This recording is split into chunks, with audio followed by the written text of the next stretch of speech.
Hello and welcome to the online platform of Ross Academy for Competitive Exams. And I, Pragya Pandey, welcome you all to our very special series on Daily News Review.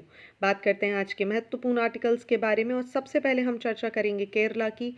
India skill reports के तहत ये पाया गया है कि केरला बन गया है सबसे ज़्यादा प्रिफर्ड स्टेट जहाँ पर लोग काम करने के इच्छुक हैं। देखिए, केरला यहाँ पर एक टॉप चॉइस के रूप में निकल कर आया है बिटवीन दी एम्प्लॉयज़। एम्प्लॉयमेंट की अगर हम बात करें तो इंडिया स्किल रिपोर्ट 2024 यहाँ पर कंडक्ट की गई थी और 2024 की इस रिपोर्ट के अनुसार अगर हम बात करें तो यहाँ पर कोची और तिरुवनंतपुरम की अगर हम बात कर रहे हैं तो कहीं ना कहीं केरला के बाद आप देखेंगे सबसे पहले केरला आपको देखने मिलेगा, फिर कोची और तिरुवनंतपुरम ये यहाँ पर सेकंड और फोर्थ पोजीशन पर हमें देखने के लिए मिलेंगे। चाहे हम पुरुषों की बात करें या महिलाओं की बात करें, सभी ने regardless of their age maximum choice आपको यहाँ पर केरला ही देखने के लिए मिलेगी। अगर हम यहाँ पर बात करें तो ये रिपोर्ट एक चीज़ और इंडिकेट कर रही है कि जो एम्प्लॉयबिलिटी है इंडिया में ये यहाँ पर इम्प्रूव हो चुकी है। वहीं अगर हम यूथ्स की बात कर रहे हैं तो लगभग 51.25% जो यूथ है आज का, इनके पास एक रिक्वायर्ड स्किल है और ऐसे में एम्प्लॉयमेंट की गारंटी भी ज़्यादा हो जाती है। वहीं अगर हम केरला के कॉन्टेक्स्ट में यहाँ पर बात करें सो ओवरऑल एम्प्लॉयबिलिटी की अगर हम बात करें तो 18 से 21 साल का जो एज ग्रुप है यहाँ पर ये सबसे ज़्यादा इंटरेस्ट दिखा रहा है इन दी केरला। वहीं तिरुवनंतपुरम की बात करें तो इन्होंने टॉप पोजीशन लिया है among the countries for nurturing computer skill, मतलब एक ऐसी उसके रूप में ये निकल कर आ रहा है, एक ऐसी सिटी के रूप में निकल कर आ रहा है जहाँ पर कंप्यूटर स्किल्स को नर्चर करने के लिए तिरुवनंतपुरम को बेस्ट माना जा रहा है। वहीं अगर हम कंप्यूटर नर्चरिंग की बात करें तो ऐसे में केरला को यहाँ पर मिला है थर्ड रैंक। अब यहाँ पर ये जो रिपोर्ट हुई है बहुत सारी जगह में हम देखेंगे अलग अलग सेक्शंस में यहाँ पर केरला को रैंक देखने मिली है। जैसे केरला की रैंक यहाँ पर थर्ड आई है in the term of highest concentration of employable talent, जो कि बी एंड बी टेक की बात करें, पॉलिटेक्निक्स डोमेन की बात करें। वहीं अगर हम यहाँ पर बात करें तो highest availability of English skills की भी अगर बात करें तो केरला ने यहाँ पर थर्ड पोजिशन लिया है। वहीं रिपोर्ट एम्फोसाइज करती है कि ओवरऑल अगर पूरे सेक्शन में देखा जाए तो केरला इज दी ऑलराउंडर और वहीं कहीं ना कहीं हमें केरला, तिरुवनंतपुरम और कोच्चि ही आसपास टॉप 3 या 4 में देखने के लिए मिलेंगे।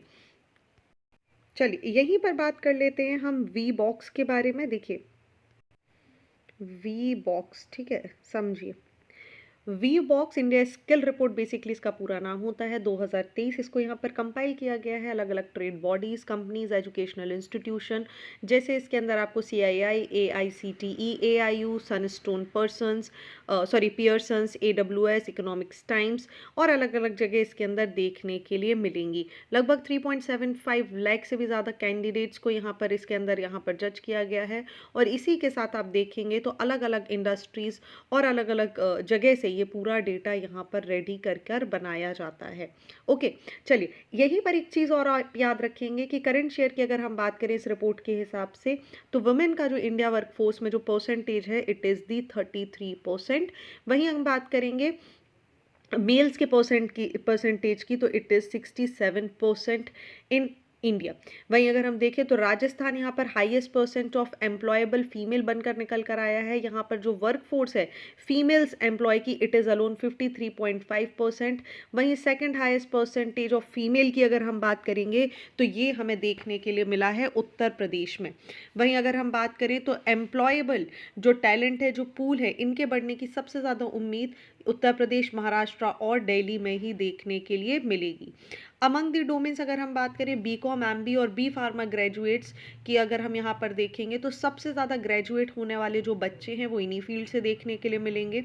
उसके अलावा अगर हम बात करें तो जो पॉलीटेक्निक और MCA जैसे विषय हैं इसमें सबसे कम बच्चे हैं जो इनसे ग्रेजुएट हो रहे हैं और सबसे कम एम्प्लॉयमेंट भी हमें इन्हीं सेक्टर्स में देखने के लिए मिलेगा। चलिए moving on to the next article of the day, बात करेंगे बेंगलुरु एयरपोर्ट के बारे में जिसको मिला है यूनेस्को का अवार्ड, प्रिक्स वर्सलाइज अवार्ड। बात कर रहे हैं terminal T2 Kempegowda international airport जो कि बेंगलुरु में है। इसको यहाँ पर एक्नॉलेज कर दिया गया है वर्ल्ड का सबसे ज़्यादा सुंदर एयरपोर्ट। साथ ही इसको यहाँ पर मिला है prestigious world special prize for interiors at the UNESCO 2030 prix Versailles award. आगे अगर हम बात करें तो यहाँ पर वर्ल्ड जजेस पैनल्स ने प्रिक्स वर्सलीज 2023 के लिए इसको यहाँ पर नॉमिनेट कर दिया है and it was led by the renowned fashion designer Elie Saab. Terminal T2 की बात करें तो इसको डिज़ाइन किया गया है जो गार्डन सिटी है बेंगलुरु की उसको यहाँ पर कोमैमोरेट करते हुए उसके डिज़ाइन के आधार पर लगभग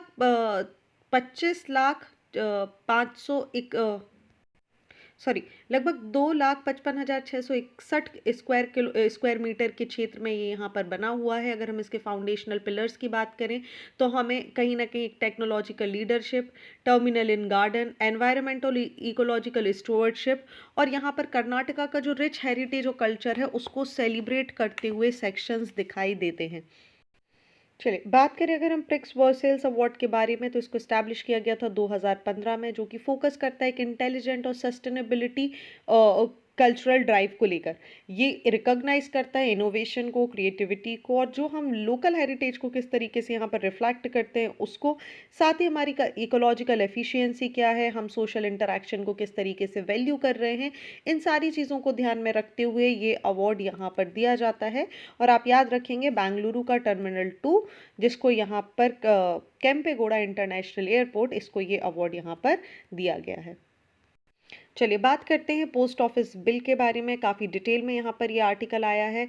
राज्यसभा ने देखिए पास कर दिया है पोस्ट ऑफिस बिल 2023 जो कि यहाँ पर एक पुराना जो हमारा 1898 का पोस्ट ऑफिस एक्ट था इसको यहाँ पर रिपील करेगा। ये जो लेजिस्लेटिव मूव है ये यहाँ पर गवर्नमेंट के कमिटमेंट को दिखाता है कि कहीं ना कहीं हमारा जो पोस्टल डिपार्टमेंट है, पोस्टल सर्विसेज है, हम इसमें कुछ चेंजेस लाना चाहते हैं, इसको एफिशिएंट बनाना चाहते हैं ताकि जो हमारी पोस्ट ऑफिशियल सर्विसेज हैं इनको यहाँ पर और इम्प्रूव किया जा सके। अगर हम नए बिल के बारे में यहाँ पर बात करें तो ये रिप्लेस कर देगा इंडियन पोस्ट ऑफिस एक्ट 1898 को जो कि दशकों पुराना है। चूँकि हम एक मॉडर्नाइजेशन के टाइम पीरियड की बात कर रहे हैं, समय यहाँ पर परिवर्तित हो चुका है और इसी के साथ हमारी पोस्टल सर्विसेज को भी मॉडर्नाइज करना और स्ट्रीमलाइन करना बहुत ज़्यादा आवश्यक है। आगे अगर हम बात करें तो ये जो लेजिस्लेशन है ये कहीं ना कहीं एक इंश्योर और इफेक्टिव फंक्शंस की बात कर रहा है for the post office department. Along with that it is working for the transformation जो हमारा ट्रेडिशनल मेल डिलीवरी सर्विसेज था उसको एक कॉम्प्रिहेंसिव डिलीवरी इंस्टीट्यूशन में कन्वर्ट करना इस पूरे के पूरे बिल का उद्देश्य है। चलिए हम इसके कुछ की फीचर्स के बारे में यहाँ पर बात करते हैं। तो देखिए एक ग्राउंड फॉर इंटरसेप्शन की यहाँ पर बात कर रहे हैं। ये जो बिल है ये डेलिनेट कर रहा है specific ground for the interception of the postal articles. For example अगर सिक्योरिटी ऑफ द स्टेट की बात होती है, पब्लिक ऑर्डर मेंटेन करने की बात हो, इमरजेंसी सिचुएशन की बात हो, पब्लिक सेफ्टी से रिलेटेड बात हो, फ्रेंडली रिलेशन की बात हो फॉरेन स्टेट से लेकर, या एक कॉन्ट्रावेंशन हमें देखने के लिए मिल रहा है, सो ऐसे में बिल को यहाँ पर जो अधिकार हैं वो मिल जाते हैं कि इनको इंटरसेप्ट किया जा सके। बात करते हैं पावर ऑफ इंटरसेप्शन किसके हाथ में है। तो देखिए ऑफिसर जो भी यहाँ पर इंचार्ज है, जैसे सेंट्रल गवर्नमेंट यहाँ पर अपॉइंट करती है, वो यहाँ पर पार्सल को इंटरसेप्ट करने के अधिकारी हो जाते हैं। इंटरसेप्टी जो है ये यहाँ पर किसी भी पोस्ट को, किसी भी मेल को यहाँ पर ओपन कर सकते हैं, डिटेन कर सकते हैं किसी भी आर्टिकल को, अगर यहाँ पर कुछ ऐसे अफॉर्मेंटेशन के ग्राउंड पाए जाते हैं। साथ ही ये डिस्पोज कर सकते हैं इंटरसेप्टेड आइटम्स को अगर वो यहाँ पर गवर्नमेंट को नेसेसरी लगता है तो। चलिए नेक्स्ट अगर हम यहाँ पर बात करें डिलीवर टू कस्टम अथॉरिटी की बात करें तो सेंट्रल गवर्नमेंट ने यहाँ पर अथॉरिटी क्रिएट करी है through the notification to empower post office officer to deliver suspected postal article to custom authorities. अगर ऐसा लगता है कि ऐसा कोई आर्टिकल है जिसके अंदर शायद कोई इलिसिट ड्रग या ऐसी कोई एक्टिविटी है जिसको यहाँ पर पोस्ट ऑफिस की सहायता से लेते हुए यहाँ पर भेजा जा रहा है, ऐसे में पोस्ट ऑफिस ऑफिसर जो हैं इनके पास पूरे अधिकार होते हैं कि इस पर्टिकुलर आर्टिकल को यहाँ पर कॉन्फिस्केट कर सकते हैं और ऐसे आर्टिकल्स को यहाँ पर कस्टम अथॉरिटीज़ को दिया जा सकता है। आगे अगर बात करें तो इस बिल में एक और नई चीज़ हमें देखने के लिए मिल रही है, ये लायबिलिटी से दूर रखने की बात कर रहा है। ये एक्सप्लिसिटली जो भाई पोस्ट ऑफिस जो है, ठीक है, ये पोस्ट ऑफिस को बिल्कुल लायबल नहीं बना रहा है। इनका बोलना है कि देखिए कोई भी ऑफिसर जो है वो लायबल नहीं होता है until unless the officer has acted fraudulently और विलफुली कॉज्ड लॉस। ठीक है, मतलब अगर इनके कारणवश यहाँ पर कोई ऐसी एक्टिविटी हुई है जिसकी वजह से मिस डिलीवरी हो गई है, लॉस हो गया है, तभी यहाँ पर इनको रिस्पॉन्सिबल माना जाएगा, अदरवाइज नहीं माना जाएगा। नेक्स्ट अगर हम बात करें तो ये जो बिल है यहाँ पर एक specification regarding offence and penalty with only one exception हमें देखने मिलेगा, लाइक अनपेड अमाउंट अगर यहाँ पर है किसी भी यूजर के द्वारा इसे रिकवर किया जाएगा as arrears of land revenue. ये जो removal of offences and penalties की अगर हम बात कर रहे हैं, इनको हमें देखने मिलता है they marks a departure from the 1898 act which previously included punitive measures for offence such as theft, misappropriation और destruction of the postal articles. ये जो पूरे के पूरे प्रोविजन है ये कहीं ना कहीं सब्सिक्वेंटली एलिमिनेट किए जा रहे हैं बाय द जन विश्वास which is the amendment of provision act 2023। देखिए जहाँ पर कुछ चीज़ों के साथ अच्छी बातें हमें देखने मिलती हैं, वहीं कुछ नेगेटिव चीज़ें भी देखने मिलती हैं। ऐसे में कुछ कंसर्न निकाले जा रहे हैं। पोस्ट ऑफिस बिल जो कि कहीं ना कहीं एक स्पेसिफिक प्रोसीजर की बात नहीं कर रहा, एक सेफ गार्ड की बात नहीं कर रहा कि भाई इंटरसेप्शन ऑफ पोस्टर आर्टिकल कैसे होगा, किस तरीके से होगा। ऐसे में सवाल देखने के लिए मिल रहे हैं कि कहीं ना कहीं ये जो फंडामेंटल राइट्स हैं लोगों के जो अधिकार हैं, जो सेफ्टी और सुरक्षा की बात करी जा रही है, उसको यहाँ निगलेक्ट किया जा रहा है। साथ ही देखिए यहाँ right to freedom, right to privacy तो यहाँ पर हनन हो ही रही है। साथ ही जो फ्रीडम ऑफ स्पीच है या एक्सप्रेशन है इंडिविजुअल की, उस पर भी यहाँ पर क्वेश्चन मार्क लग रहा है, क्योंकि सुप्रीम कोर्ट के एक जजमेंट की अगर हम बात करें 1996 में, तो इन्होंने बोला था कि just and fair procedure is essential to regulate the power of interception to safeguard citizen right under Article 19 Clause 1 Subclause A and under Article 21। दूसरा अगर हम बात करें तो पोस्ट ऑफिस बिल 2023 यहाँ पर अलाउ कर रहा है interception on the ground of emergency, like जो हमें पब्लिक इमरजेंसी का जो प्रोविजन 1890 एक्ट में देखने मिला था, बिल्कुल उसी तरीके से। बट लॉ कमीशन की अगर हम बात करें तो इन्होंने यहाँ पर एक जो टर्म है इमरजेंसी, इस पे कंसर्न लगाया हुआ है, क्योंकि आज की डेट तक ये अनडिफाइंड कैटेगरी में हमें देखने के लिए मिलती है। दैट मीन्स एक वाइड और आर्बिट्रेरी स्कोप, एक इंटरप्रिटेशन का यहाँ पर अभी भी मिसिंग है। भाई हम सुप्रीम कोर्ट की बात करें 2015 की एक रूलिंग के हिसाब से, तो उन्होंने बोला था कि एक आर्बिट्रेरी ग्राउंड होना चाहिए for restricting freedom of speech and expression until unless अगर ऐसा नहीं होता है तो दे आर अनकॉन्स्टिट्यूशनल। नेक्स्ट अगर हम बात करें तो जो लायबिलिटी की बात यहाँ पर की जा रही है कि भाई कोई भी पोस्ट ऑफिस यहाँ पर लायबल नहीं होगा, then what about the consumer protection, how you are going to protect the consumer. ऐसे में डिस्प्यूट यहाँ पर राइज हो सकते हैं कंज्यूमर डिस्प्यूट रिड्रेसल कमीशन 2023 के अंदर, क्योंकि उन्होंने पहले भी कंज्यूमर प्रोटेक्शन एक्ट 2019 की यहाँ पर बात की है, और ये भी यहाँ पर क्लियरली बोलता है कि भाई पोस्टल सर्विसेज के लिए ये पूरा का पूरा कंज्यूमर प्रोटेक्शन एक्ट 2019 यहाँ पर लायबल नहीं है। ओके, सो ये कुछ यहाँ पर चीज़ें हैं जो थोड़ी सी यहाँ पर दिक्कत वाली देखने के लिए मिल रही हैं। वहीं जो ऑफेंसेस और पेनल्टी हैं उनको यहाँ पर रिमूव करना, उसके कारण आप देखिए जो जन विश्वास amendment of provision act 2023, subsequently the post office bill 2023 removed all the offences and penalty under this 1898 act, और इसकी वजह से क्वेश्चन मार्क हमें देखने के लिए मिल रहे हैं कि क्या यहाँ पर पेनल्टी होंगी, क्या यहाँ पर स्पेसिफिक पनिशमेंट देखने मिलेगी, क्योंकि करंट बिल में किसी भी प्रकार का कोई स्पेसिफिक ऑफेंस या पेनल्टी का जिक्र नहीं किया गया है। वहीं अगर हम 1898 एक्ट की बात करें तो इलीगली अगर किसी का पोस्ट आर्टिकल ओपन कर लिया जाता था पोस्ट ऑफिसर के द्वारा, तो उसको पनिशमेंट दी जाती थी, इंप्रेशन होते थे, फाइन लगाया जाता था, या दोनों चीज़ें हमें देखने के लिए मिलेंगी। बट अभी के जो बिल है इसमें ऐसा कुछ भी नहीं देखने के लिए मिल रहा है। सो कहीं ना कहीं जो कॉन्सिक्वेंसेज हैं, अगर मिस डिलीवरी हो जाती है, डिले हो जाता है, या कुछ भी ऐसी एक्टिविटी होती है, तो उसके लिए कॉन्सिक्वेंसेज की जिम्मेदारी किसी पर नहीं ठहराई गई है, जिसके कारण इस बिल का हमें इतना ज़्यादा विरोध देखने के लिए मिल रहा है। चलिए moving on to the next article of the day, बात की जा रही है स्टेइंग अलर्ट, हम यहाँ पर बात कर रहे हैं JN.1 वेरिएंट के बारे में, जो कि डिसेंडेंट है BA.2.86 ओमिक्रॉन लीनिएज का। इसके यहाँ पर लगातार 8 फोल्ड इंक्रीज हमें देखने के लिए मिल रहे हैं और केवल एक महीने में 27% केसेस हमें इसके देखने के लिए मिल रहे हैं। ओरिजिनेशन की बात करें तो लग्जमबर्ग में इसको यहाँ पर ओरिजिनेशन इसका हमें देखने के लिए मिला था और उसके बाद ये बहुत ज़्यादा डोमिनेंटली रूप से यहाँ पर फैल रहा है, जिसके कारण जो कंसर्न है वो हमें देखने के लिए मिल रहे हैं। इसकी अगर हम कैरेक्टरिस्टिक्स की बात करें तो ये BA.2.86 से थोड़ा सा डिस्टिंक्ट हमें देखने के लिए मिल रहा है। JN.1 की अगर हम बात करें तो इसके अंदर एक additional mutation which is the L455 हमें देखने के लिए मिल रहा है स्पाइक प्रोटीन में comparative to the its parent lineage. ये जो एडिशनल म्यूटेशन है इसकी वजह से एक इम्यूनो एविजन सिग्निफिकेंटली हमें देखने के लिए मिल रहा है। हालांकि इसकी ट्रांसमिबिलिटी यहाँ पर बढ़ रही है, लेकिन इसकी इम्यून एस्केप कैपेबिलिटी की बात करें तो वो भी बढ़ती जा रही है, जो कि एक मेजर क्वेश्चन यहाँ पर है, क्योंकि जैसे जैसे ये यहाँ पर म्यूटेट होगा वैसे वैसे जैसे जैसे ये बढ़ता जाएगा वैसे वैसे इसकी सीवियरिटी भी बढ़ती हुई देखने के लिए मिलेगी। चूंकि जब हम भारत की बात कर रहे हैं, अभी तक भारत में 21 केसेस यहाँ पर देखने के लिए मिल गए हैं JN.1 वेरिएंट के। गोवा में हम देखेंगे तो हाईएस्ट नंबर 19 केसेस हमें देखने के लिए मिले हैं। सभी की अगर हम बात करें तो जितने भी सिम्टम्स थे माइल्ड थे और एक होम आइसोलेशन में यहाँ पर सभी को रखा गया है। लेकिन जो रिसेंट सर्ज यहाँ पर इंडिया में हमें देखने मिला है, स्पेशली हर बार की तरह विंटर सीजन में, उसको अभी हमें सर्विलेंस और विजिलेंस में रखने की भी आवश्यकता है।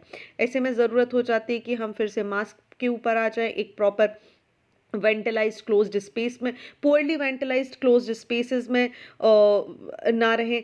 साथ ही हम बात करें तो हमें थोड़ा सा साफ सफाई का भी ध्यान रखना होगा, क्योंकि कहीं ना कहीं इसके लिए प्रोटेक्टिव मेजर्स लेना बहुत ज़्यादा ज़रूरी है।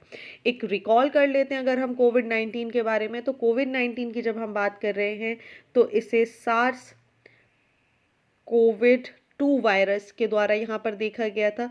सबसे पहले इसके आइडेंटिफिकेशन की बात करें तो 2019 में सबसे पहले इसको डिटेक्ट किया गया था वुहान, हुबेई प्रोविंस, चाइना के अंदर।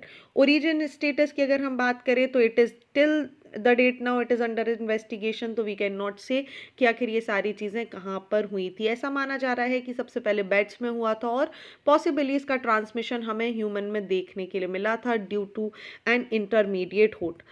सिम्टम्स की बात करें तो माइल्ड टू सीवियर सिम्टम्स हमें देखने मिले थे। 2 से 14 दिन तक का एक कंडीशन देखने मिली थी, जिसमें fever, cough, shortness of breath, fatigue, या साथ में अगर आप देखेंगे तो कई बार एक acute respiratory distress syndrome, organ failure और डेथ जैसी सिचुएशन भी देखने के लिए मिली थी। ट्रीटमेंट्स की बात करें तो आपके पास बहुत ज़्यादा हॉस्पिटलाइजेशन किया गया, ऑक्सीजन थेरेपीज दी गई। उसके अलावा बहुत सारी जो वेरिएंट्स हैं हमें बाद में भी देखने मिले, जैसे alpha, beta, gamma, delta, Omicron, इन्होंने भी यहाँ पर कंसर्न रेज किया। लेकिन चूंकि वैक्सीनेशन यहाँ पर हो चुका है, बहुत सारे लोगों को कोवैक्सीन या कोविशील्ड जैसी वैक्सीन्स मिल चुकी हैं, जिसकी वजह से प्रोटेक्शन एक मास लेवल पर हमें देखने के लिए मिला है। चलिए बात करते हैं अगले आर्टिकल के बारे में। Missing for 42 years, Namdapha flying squirrel resurfaces in Arunachal Pradesh. बहुत ही अच्छा आर्टिकल है, समझते हैं क्या है। देखिए, एक रेयर और एल्यूसिव स्पीच जिसका नाम है नामदफा फ्लाइंग स्क्विरल, अगर हम इसके साइंटिफिक नेम की बात करें तो it is the Biswamoyopterus biswasi. Previously इसको ऐसा माना जा रहा था कि एक्सटेंट हो चुका है, ख़त्म हो चुका है, लेकिन 42 साल के गैप के बाद अरुणाचल प्रदेश में हमें इनकी फिर से डिस्कवरी देखने के लिए मिली है।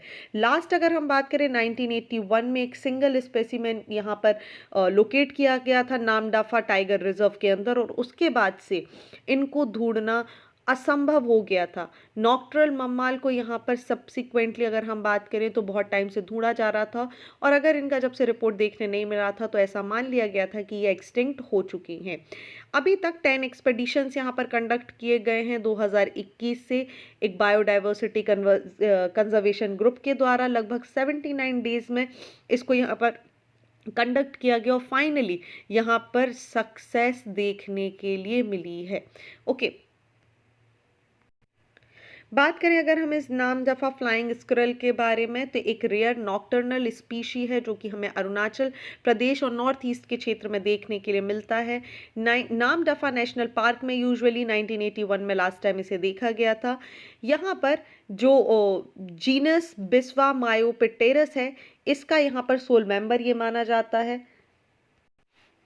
चलिए आगे अगर हम बात करें टाइप कैसा है, तो एर्बोरियल आपको ये देखने मिलेगा, मैं लिख देती हूँ। एर्बोरियल ये आपको देखने मिलते हैं, नॉकटर्नल होते हैं, अरुणाचल प्रदेश नॉर्थ ईस्ट के क्षेत्र में देखने के लिए मिलते हैं। हैबिटेट की बात करें तो टाल मीजुआ फेरा जंगल्स हमें यूजुअली जो हिल स्लोप्स के आसपास का एरिया है, वो भी दिहंग रिवर के आसपास का, वहाँ पर इनका हैबिटेट देखने के लिए मिलता है।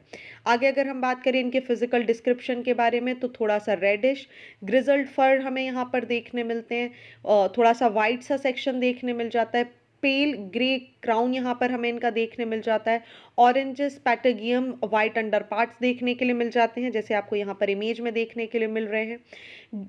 बात ही अगर हम कंजर्वेशन स्टेटस की बात करें, तो IUCN में क्रिटिकल एंडेंजर्ड स्पीशी और वाइल्ड लाइफ प्रोटेक्शन एक्ट के हिसाब से बात करें तो शेड्यूल 1 में इन्हें रखा गया है।